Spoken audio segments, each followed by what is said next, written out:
Donc, les puissances impérialistes ou sionistes ou peu importe, ont peur d'une chose, c'est d'un rapprochement entre l'Algérie et le Maroc.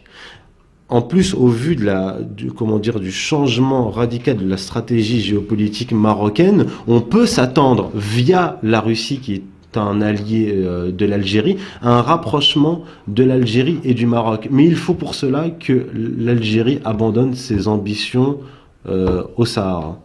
Nous ne sommes pas sortis de l'auberge. Alors, il va falloir que nous acheminions vers la conclusion, parce que c'est un thème sur lequel nous reviendrons. Mais il faut regarder le Maghreb et le monde arabe vu de Washington. Où Monsieur Zbigniew Brzezinski, que certains appellent la momie, effectivement, il est hors d'âge, qui conseille derrière le rideau, behind the curtain, qui conseille Monsieur Obama. C'est une grande figure machiavélienne de la géopolitique internationale.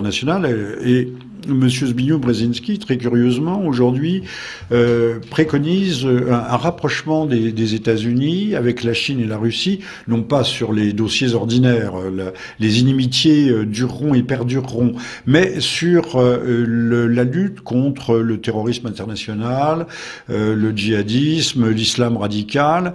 Et contrairement à ce que l'on peut croire, à ce qui ressortait de l'administration, enfin du règne de quand même 8 ans de l'administration Obama, c'est un désengagement progressif du Proche-Orient, alors qu'en fait, M. Brzezinski préconise le retour de l'Amérique au Proche-Orient et le règlement, alors ne parlons pas des puissances européennes qui comptent pour du beurre dans cette affaire, mais de nouveau une implication états-unienne dans ces affaires. On a de quoi être tout à fait inquiet. Alors, j'ajouterai juste un mot et je vous laisse commenter cette information. L'Italie demande avec force aujourd'hui la levée de l'embargo sur les armes à destination de la Libye et se prépare à envoyer un peu moins d'1 millier d'hommes, 800, 900 hommes, combattre au sol en Libye, en soutien, soi-disant, à la coalition qui serait la plus représentative. On voit bien que le feu aussi est largement installé et il y a eu des incidents aussi bien à la frontière tunisienne, il y a eu des incidents dans le Sahara qui ont touché des installations gazières algériennes. On voit bien qu'il y a aujourd'hui que l'incendie se rapproche et encercle à la fois l'Algérie et le Maroc. Et de nouveau, alors que l'on parle, je termine ici, que l'on parle d'un retour des printemps arabes, on parle de plus en plus donc d'une relance de la guerre de Libye. C'est intéressant que vous en parliez parce que justement il y a un représentant de l'ONU qui s'est exprimé récemment au Maroc et qui a parlé d'un deuxième printemps arabe et que les pays arabes dont le Maroc devraient se préparer, prendre toutes les mesures nécessaires, c'est-à-dire on parle des droits de l'homme, toujours la même chose, pour se préparer à un second printemps arabe. Donc on est en train de mettre en garde les derniers pays musulmans qui tiennent debout, au Maghreb notamment l'Algérie et le Maroc, qu'ils sont les prochains sur la cible. Et c'est pour ça, je le répète, c'est pour ça que le roi du Maroc s'est précipité en Russie et il a déjà annoncé qu'il allait se rendre en Chine. Alors, le roi du Maroc a l'air de se réveiller assez tardivement parce que ce printemps arabe est programmé de longue date. Dans mon livre, quand j'ai parlé du plan de redécoupage du monde musulman, j'ai bien écrit du Maroc au Pakistan, un Maroc inclus.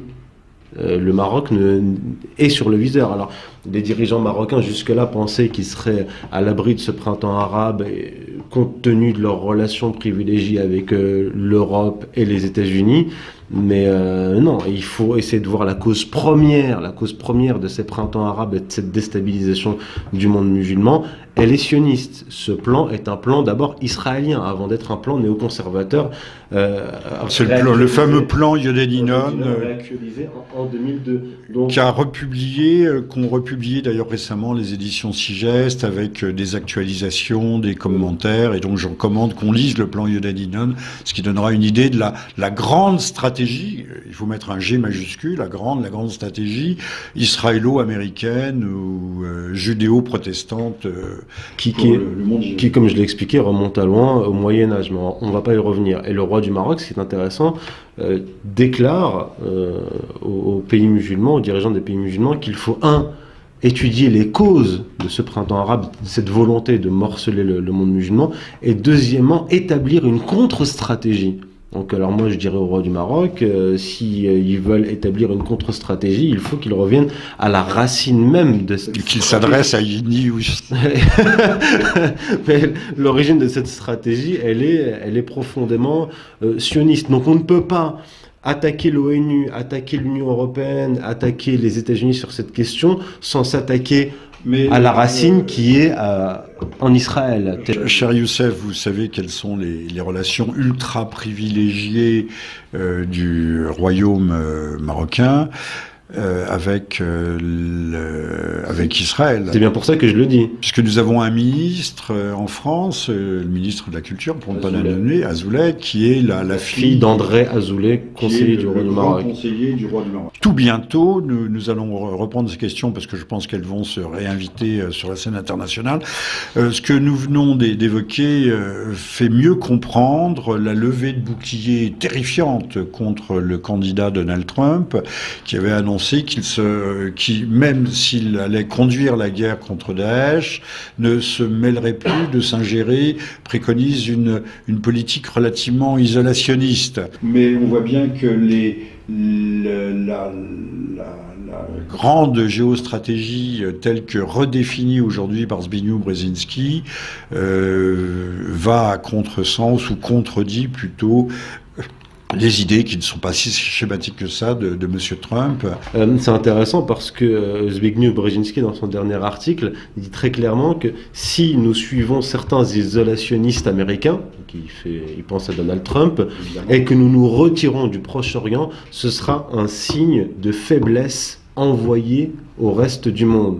L'Amérique apparaîtrait faible, alors que, selon Zbigniew Brzezinski, le monde a besoin des États-Unis pour se stabiliser. Or, on le voit très bien, pas besoin d'être un grand géopolitologue pour voir que la déstabilisation du monde eurasiatique, je dis bien eurasiatique, donc de l'Europe jusqu'à l'Oural, la cause première, c'est la géopolitique, la politique étrangère américaine. Les Américains sont des pompiers incendiaires, des pompiers pyromanes qui veulent, ou le médecin qui, après avoir empoisonné son patient, arrive à son chevet.